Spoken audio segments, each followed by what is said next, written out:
Hello చెప్పండి. Sir ఒక post పెట్టారు. భయాన్ని వదిలేస్తేనే జీవితం ఉంటుంది అని. దాన్ని ఒకసారి సార్‌ని వివరిస్తామన్నారా? పేరు? మీ పేరేంటండి? నా పేరు రాహుల్. రాఘవులు. రాహుల్. రాహుల్. రాహుల్, యెస్. ఈ క్వెషన్ నిన్ను గూడా వేశారు.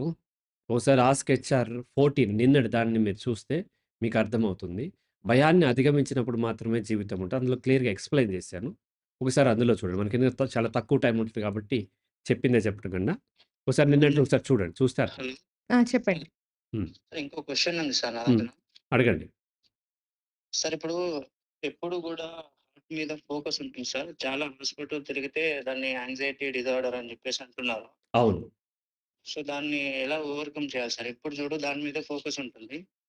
రైట్. రైట్. అది యాంక్సైటీ డిజార్డర్, హెల్త్ యాంక్సైటీ ఉంటుంది. కౌన్సెలింగ్ తీసుకొని మీరు ఓవర్‌కమ్ చేయగలుగుతారు. టిప్స్, టెక్నిక్స్ ఏముండవు. జస్ట్ లైక్ అలా ఇది చేయండి, అది చేయండి అని చెప్పలేము. చెప్పే కొద్దీ మరింత పెరుగుతుంది. మీకు భయముంది. భయం వలన యాంక్సైటీ డిజార్డర్ వచ్చింది. అండ్ కొన్నిటి మీద చాలా గొప్పగాను, తక్కువగాను ఉన్న అభిప్రాయాలున్నాయి. ఇవన్నీ మీరు పూర్తి స్థాయి కౌన్సెలింగ్ తీసుకున్నట్లయితే అర్థమవుతుంది. మీ వయస్సు, మీ యొక్క అండర్‌స్టాండింగ్ కెపాసిటీ, మీ ఎడ్యుకేషన్‌ని బట్టి ఒక 8-12 సెషన్ మధ్యలో మీకు కౌన్సెలింగ్ సెషన్స్ అవసరమైతే, లేదా మీ దగ్గరలో ఉన్నటువంటి మంచి సైకాలజిస్ట్‌ని కలిసినా వాళ్ళు గూడా కౌన్సెలింగ్ ఇస్తారు.